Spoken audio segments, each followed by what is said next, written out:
I'm here at Guy's this afternoon to talk with Eric Bywaters on behalf of the Video Legacy Project of the International Society of Nephrology.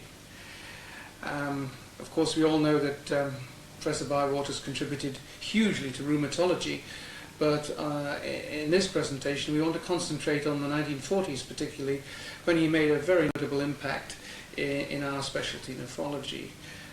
Eric, how did you get into medicine? Where were you born and when? Well, I lived next to Regent Street for first my 18 years, and then I went to a school where the chemistry master interested me in small animals called rotifers, 1/100 of an inch long, which you can see down a microscope, transparent, so you can see all their guts, and this was a great introduction. When my father came to see the headmaster, what should I do? The headmaster said, well, he's interested in ants and rotifers, he should go into medicine. Yes, be interested in people. And so I went to Middlesex. Middlesex, yeah. I guess being a student at the Middlesex is a bit different what it is today.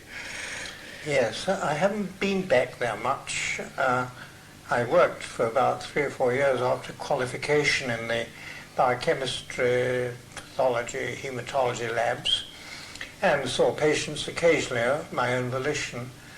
But mainly I was working on metabolism of cartilage.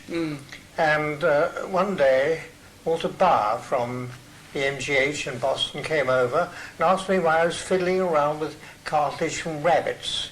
He said if I went with him for a year or so to Boston, he could give me great big cows' cartilages and calves and so on. So I went off there. And that was really the beginning of my interest in rheumatology. Because he had one of the best regarded rheumatological specialist things in the United States. And I was eager to get to the United States. The system here was pretty poor. Yes. Medical education. What was wrong with it, in your opinion, at that time?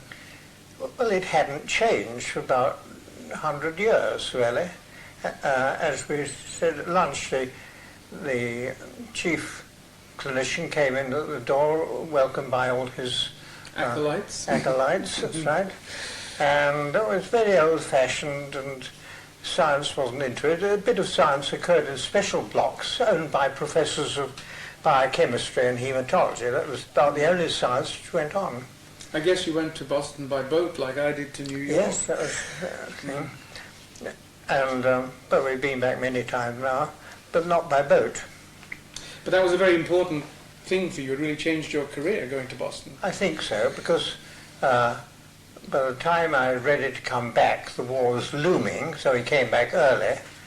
But I had the opportunity to go all over the United States and see all the big departments, and I enjoyed that very much. But when I got back, there was a choice between, you can cut this out if you like, Guy's, yes, and Thomas's, and Middlesex, and so on. But there had been started a wonderful new beginning, the British Postgraduate School of Medicine, in an old poor law hospital at Hammersmith. And Francis Fraser from Barts had been appointed Chief of Medicine, and Charles Gray, Gray Turner, was surgery, the surgeon, and they had little cubby holes in what they call fabric buildings all over the site. And so I started there in rheumatology. So you were in at the beginning, really, of what is now the Royal Postgraduate Medical School. Yes, yes. And then, by that time, September 1939, when I joined, war had broken out, but there was a phony war for some time. This is from 1939 to 1940. Yes. But the people at Hammersmith, who Fraser had been appointed Supremo of the Emergency Medical Services, and his place was taken by his reader, Jack McMichael. And I continued there really forever after until I retired. Jack was a wonderful person. He had a very good team, and they were all um, interested in shock, mainly physiologically, the effects of bleeding, transfusion, and things like that.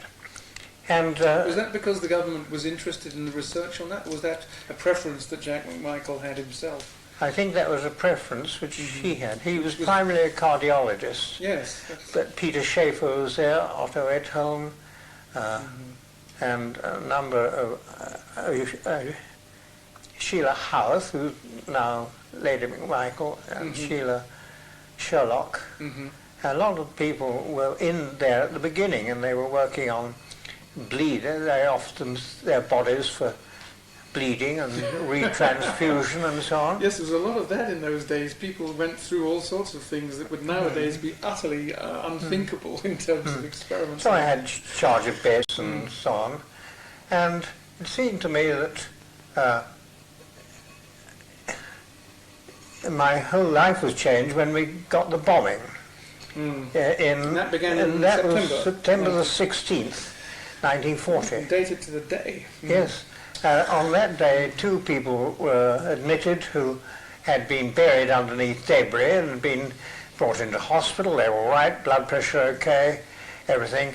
And of course the surgeons had lots of other things to do, and they were just put into bed. And then about a few hours later, they collapsed and became very white, blood pressure right down. And we had to resuscitate them with plasma and everything else. But it wasn't until about 5-6 days afterwards they died of uremia. These were the 2 cases, followed by 2 more, which started us on to what we ultimately called crush syndrome. Yes, of course, you wrote that very famous and much quoted paper, Bywaters and Beale. One thing I wanted to ask you was, because people have asked me, knowing my history and the interest in the history of nephrology, is who was Beale and what happened to him? Devon Beale was in charge of the routine biochemistry lab. So he was a biochemist, not a clinician. Yes, Yeah. and he did all my the biochemistry on these patients, which was quite considerable. I've lost track of him since. He was Canadian. But we did a lot of blood and urine tests on these patients who came in. And in fact, the professor of surgery really objected to the 300 tests we did on a single person over a week.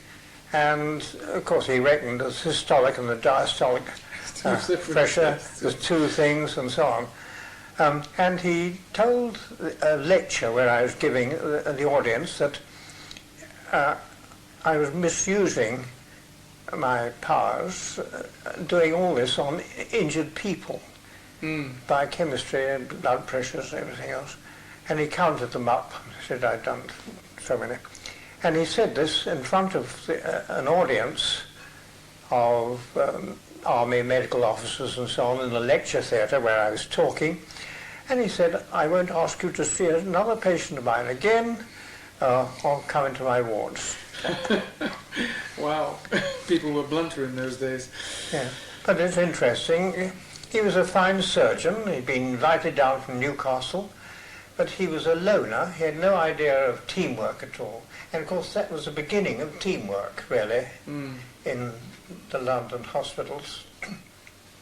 This is one of the things that impressed me, was this whole business of the study of shock and acute renal failure was carried out by teams, some of which were actively sponsored by the MRC.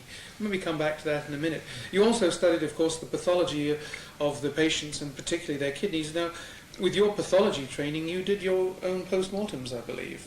Yes. Throughout the older physicians. Well, sometimes. That was rather later when we went up to Newcastle under the Medical Research Council. The ordinary pathology autopsies were really terrible in those days. They're brief and they never went Kidneys below the pelvis and they never looked at the back and they missed all the muscle signs and so on. So we ultimately had to do our own autopsies. But at that time, Dibel's department did them, and regular things. and I became very interested in the histopathology of the condition, which largely revolved around the kidney and the muscle. Well, yes, I was interested to see your paper with Dipel, the second of the two most famous papers, I guess, in that you had some photomicrographs in black and white, but you had some very nice colour illustrations, and one can't help noticing that they're signed E. Bywaters and are in fact watercolours. By the way. Yes, well, I've always done watercolours, and I think that the drawings often show more than the photographs. Really, you can show things up much better. So I've always done that. And I've also noticed that, although they weren't signed, that in the original Bywaters and Beale paper, the diagrams, which are incredibly complex, also look as though they were hand drawn, which I don't think many journals would put up with today. Did you draw those as well? Oh, they were terrible. But I got better at it, and by the time of the end of the war, we were doing quite decent charts and diagrams, and not as complicated as they were to start with. I shudder when I think of those early pictures. Learning by experience. I guess the other thing was colour photography possible during the war, if you'd wanted it? Photomicrography. Not general, but we got onto the box. The Metal Box Company. Yes, I noticed. And they took a number of colour photographs, about 6 inches by 4, of the organs, the crushed muscle, the kidneys, and I got a lot of those kidneys sliced in half, photographed. And in fact, we've still got some in bottles stored somewhere around Hammersmith, but they've got lost, like most things. And you've got some very nice drawings also of the whole kidneys, which we include in this presentation. Well, it was a very interesting challenge. Of course, right at the beginning, nobody knew what this was or why the kidneys were affected. And it was only later that people began to notice, as these unfortunate victims lay in their beds, that their limbs became very swollen, and there was a great deal of serum and plasma in the muscles, which on incision turned out to be necrotic. And this was due to pressure, we know now, of more than 2 hours under debris. And when the pressure was released, of course, blood flow came into it and washed out the potassium and the creatine and the phosphorus and the myoglobin, which we only found out later. And the resemblance to the transfusion kidney, mismatched transfusion kidney, was very close.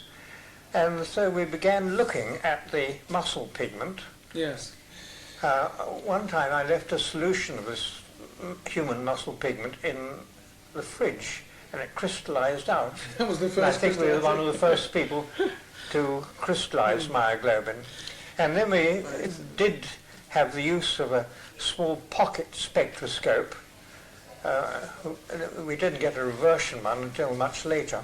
And we began to realize that you could detect myoglobin as against hemoglobin, even from methemoglobin compounds, by reducing it and then bubbling carbon monoxide through them. The bands were quite different, and that was very useful. You could even do it in a pocket microscope.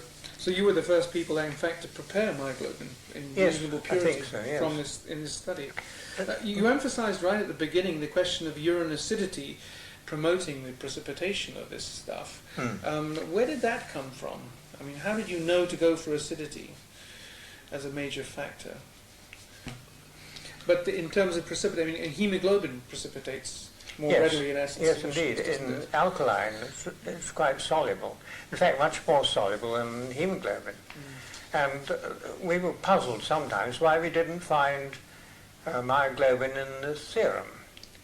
Because you can, with a mismatched transfusion, see it in the serum, it comes out in the urine. But with myoglobinuria, it's much more soluble and it whistles through the kidney. It's got a very low renal threshold compared with hemoglobin.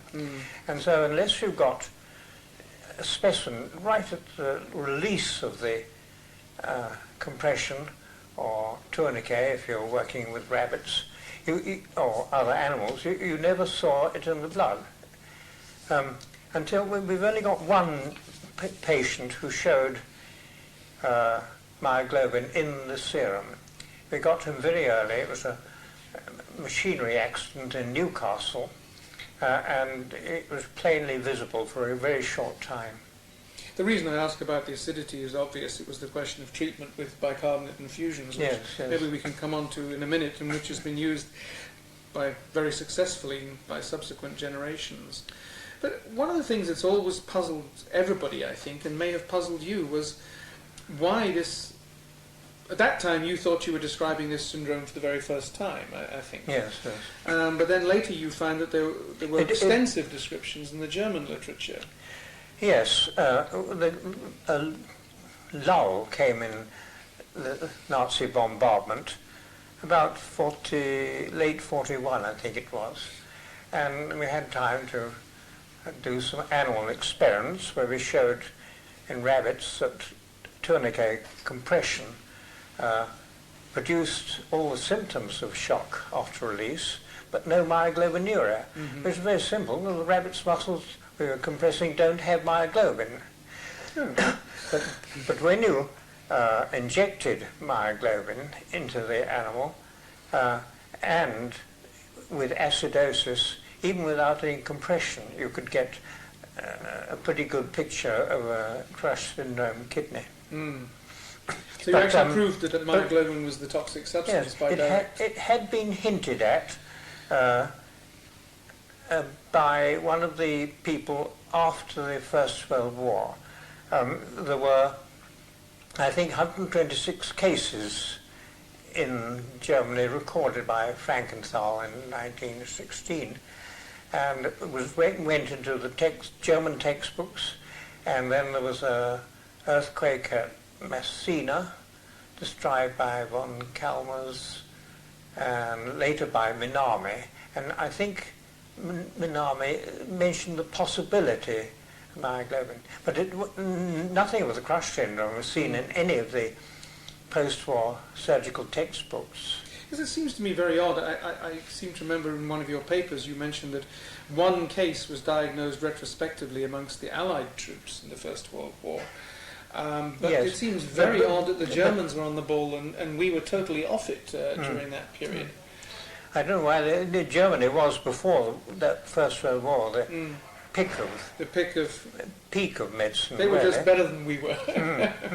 And the other thing that the area that it's surprising no one came across this was, of course, in mining disasters, and people have been buried in mines ever since some mines have been dug. And even more oddly, things like unconsciousness, Saturday night paralysis, and nowadays barbiturate produces a very similar syndrome with kidney failure. They have these pressure marks in the skin and necrotic muscle. And this was first actually mentioned a very long time ago during the Peninsular Wars. Really? When in Portugal the troops huddled round the campfires because of the cold and closely to them. And the campfires emitted carbon monoxide, and they reeled off into a coma and developed necrotic muscles, I suppose, but later kidney disease. But they got paralysis, and this is recorded nearly 200 years ago. Yes, something like that. Gosh, I've forgotten really whether that occurs, where it's recorded at the moment. That would be interesting to chase up, because nowadays, of course, fortunately, in the developed world, we don't have major conflicts except occasional disasters like the Oklahoma bomb. But we're mainly dealing with a proportion of our acute renal failure patients all the time who have rhabdomyolysis for exactly the reason you say. They're people who have taken overdoses of drugs, they're diabetics, or they're alcoholics, or people who aren't alcoholics but took too much and got Saturday night paralysis. It's surprising, really. It isn't more common, or hadn't been noticed before that. Well, they used to talk about barbituric nephropathy, I think, didn't they? You tell me. I just came in at the end of barbiturates. But it must always have been common, and it's to your credit and to John McMichael's credit and the team that you were able to see what nobody else has seen, because we all know that you don't see what's there, you see what you're looking for. Yes, and if you don't look for it, you don't see it. Dead right. Now, in 1943, after the lull, of course, things began again, and you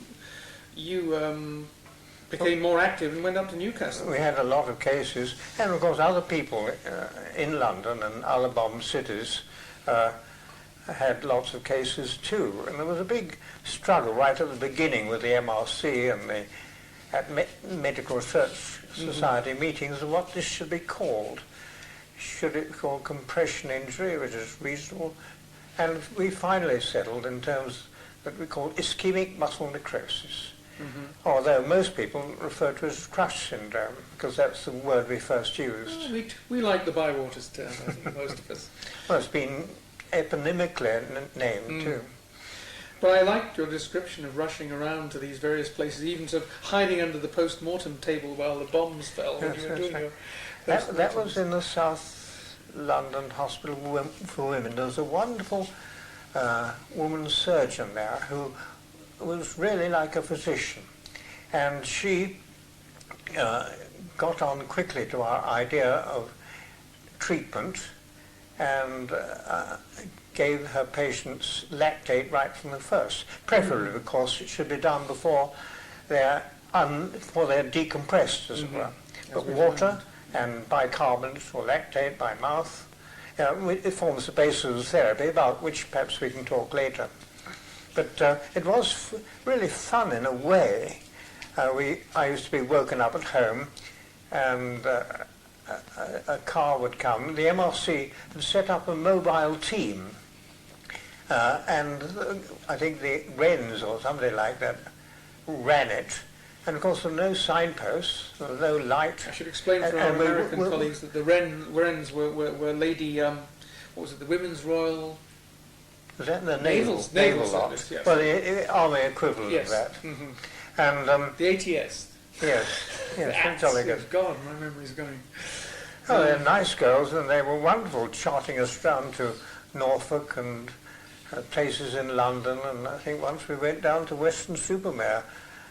And usually, by the time we got there with our bottles and the syringes, lactate solutions for intravenous use and so on, we found that everybody had been tucked up and gone to bed. And the doctors too. It took a long time to get it around in the blackout in those days. Yes, transport can't have been easy.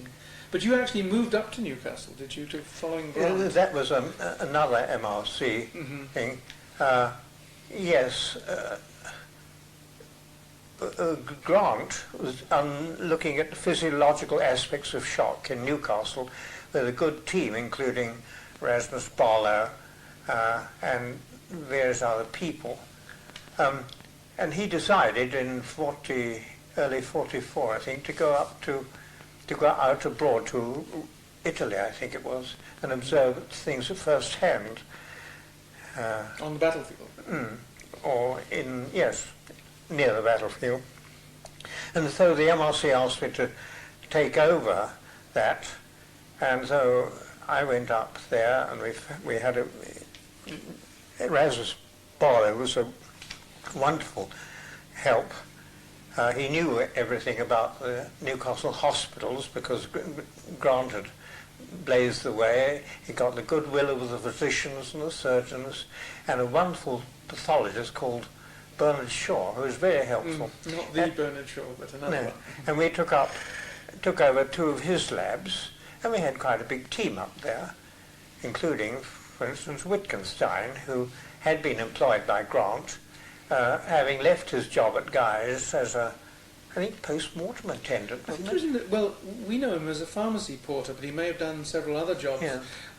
Grant, of course, was at Guy's, as you know, running the Medical Research Council research unit before he went up to Newcastle.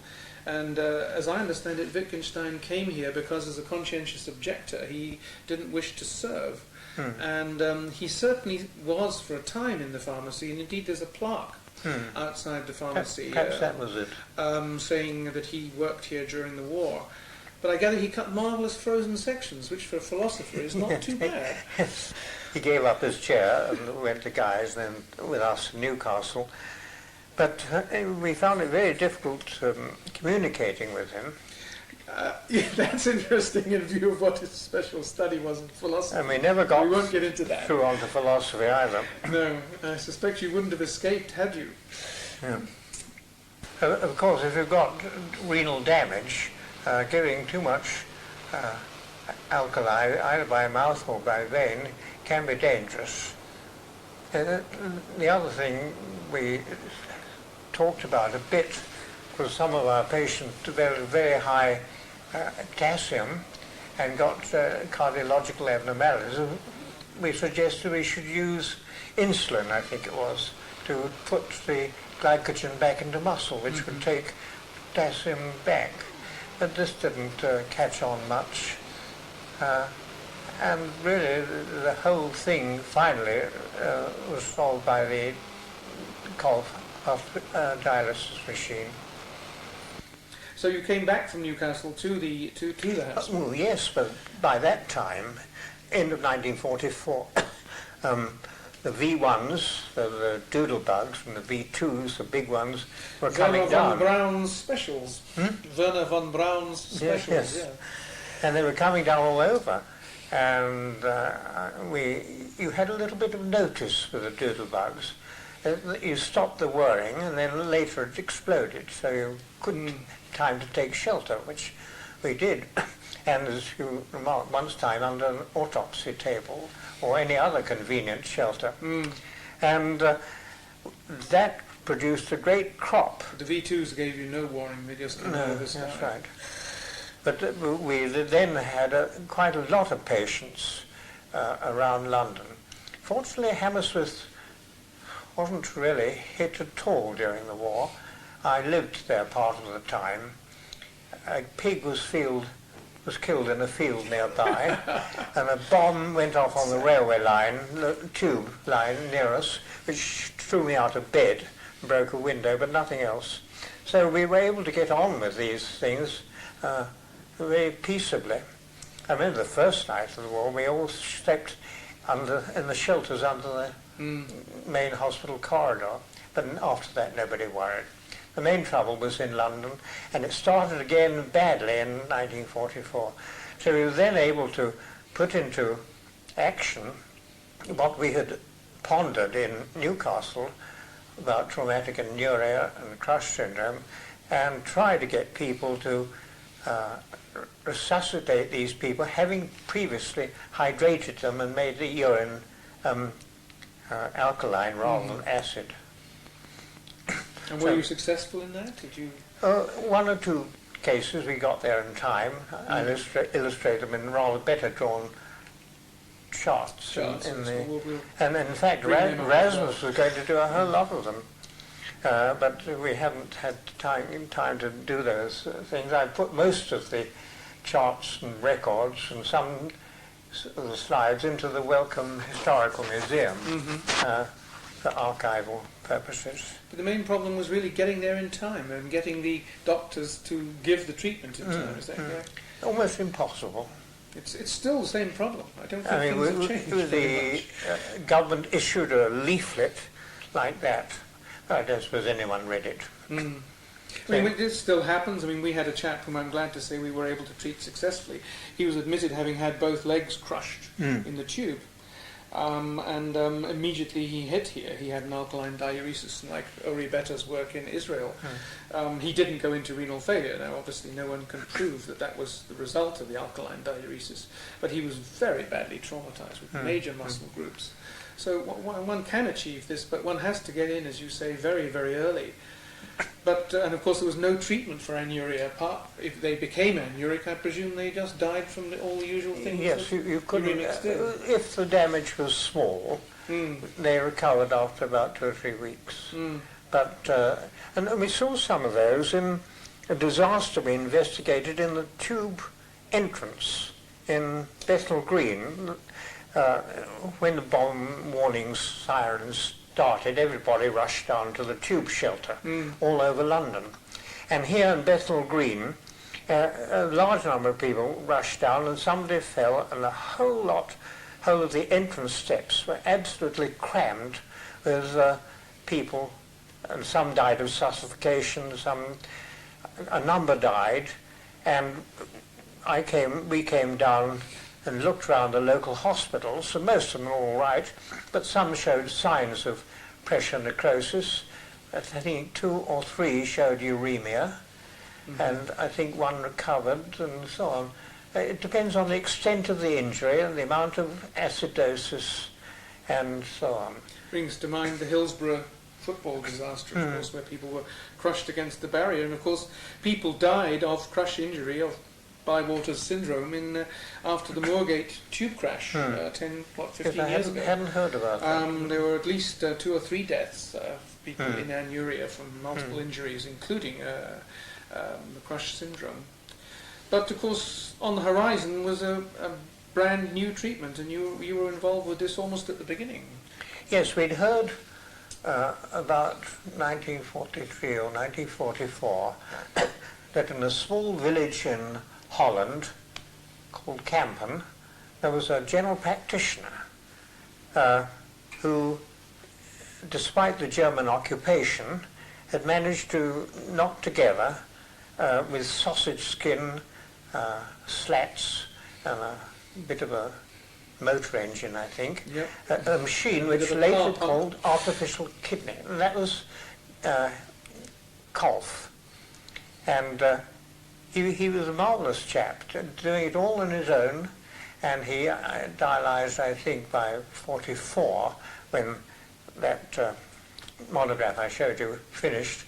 He dialyzed a number of patients, and a number of them recovered. They were mainly accidents. They weren't war injuries or bomb injuries, but people who died ultimately of pulmonary edema, but had been under accidents or car injuries or something like that. I think his first success was a lady with sulfonamide anuria, but yes. I may be misremembering that. And sulfonamide anuria shows the same sort of picture as crush syndrome, apart from the pigment, of course, because it blocks the crystals, block the tubules. And the other thing we did about the etiology, we looked at cases of hydronephrosis, women who got cancer, got 1 kidney blocked, and then the other one had nowhere to excrete the urine, filtrate, and so it swelled up the kidney and stopped further filtrate and broke the tubules, second convoluted tubules, into the connective tissue and of the kidney, and the glomeruli were totally free from trouble. So this was a lower nephron nephrosis picture from blockage of the ureters. And nobody seems to have noticed that either. No, I don't think that's been emphasized subsequently. But to go back to dialysis and Kolff, you actually went across to the Netherlands as soon as you could after the war. After the war, yes, was 1946. Couldn't have been easy to travel even then. No, modern, it was the time we went was a terrible frozen time. We were invited by the students of the Dutch university to travel around and lecture at the various places. And we stayed first of all in Mulder's house. He was a professor of medicine in Leiden. And everything was frozen, the laboratories, the bars, everything else. But there was a bad winter immediately after. A terribly winter, and of course the Dutch suffered terribly from the winters generally. They burnt houses down to get warmth and wood and so on. But we then went out to see Kolff in Kampen, a modest little house, and he showed us these things, and we finally got him to come back after the war with one of these machines to Hammersmith. And from then, of course, he's gone from strength to strength. They were very bulky things. We installed one in Hammersmith. It had a great big bath full of saline, this cranking machine full of sausage shin we'd get round. And very often you had to intubate the arteries, of course, and the veins, and very often the floor of this disused ward, as it was covered with bathwater and blood. It was a terrible time. But we did manage to dialyze 11 or 12 patients. We weren't very good at that, though. Colf's patients were mostly glomerulonephritis. And we made this mistake also of dealing with established renal damage. And only 2 of our patients, I think, survived. 2 out of 12 of our dialyzed patients. But we also got I think, barbiturate poisoning dialyzed. I think your paper describes somebody with aspirin poisoning. Which Aspirin poisoning. I was very interested to see that, because I had thought that the Americans basically started the idea of using dialysis for intoxications during the 1950s, but you were doing it in 1946 or 1947. Yes. So I'm sure that was the first. In fact, you were the first person outside of the Netherlands to use the Colf kidney, as far as I can see. Yes, indeed. The ones in North America weren't used until later. Well, they improved on this. Somehow, we kept it at Hammersmith for a long time until it was superseded by other more modern machines, which the surgeons took over, because I by then started the Canadian Red Cross Memorial Hospital for research into acute rheumatism in children, at Taplow. And so we finally gave up the dialysis to the surgeons. But there was a gap, wasn't there? I mean, didn't it stop altogether for a while before Ralph Chapman restarted it? Yes, I think Eucas, and I had a number of helpers there. Of course, Mark Eucas was one of the first British nephrologists, if you like, clinical nephrologists. And he worked with you on the dialysis, didn't he? And we had Graham Bull. Graham Bull, who of course we've lost. Lennox Eels from Africa. Quite a number of people helped with this. And we had a wonderful technician, both at Newcastle and here, called Stead. Oh dear, I've forgotten my Christian name. I haven't seen her since. Who did all the analyses. The analyses in Newcastle were spectacular. We sometimes spent about 6 to 8 hours doing an autopsy, and we looked at every muscle in the body and compared the injured side with the uninjured side, the contralateral muscle, and that involved a lot of biochemistry, the phosphorus, potassium, and so on, and as well as the myoglobin and creatine and so forth. But it showed very clearly that a lot of the trouble in these Newcastle accidents was muscle necrosis. And of course that sometimes even led to potassium poisoning, because the muscle contains a lot of potassium and it shows up on the electrocardiogram. So the technical side was really crucial to you in doing the studies and in treating the a lot patients. depended on Jean Stead and her helpers. But we had a number of helpers there in Newcastle. But as you say, there was a gap between the use of the dialysis machine as invented by Colf and the taking up by new machines, again chiefly by surgeons, sometimes by physicians all over the world. By 1949 you determined that you were going to go back to your first love, which was rheumatology. Yes. Well, I've always been a rheumatologist.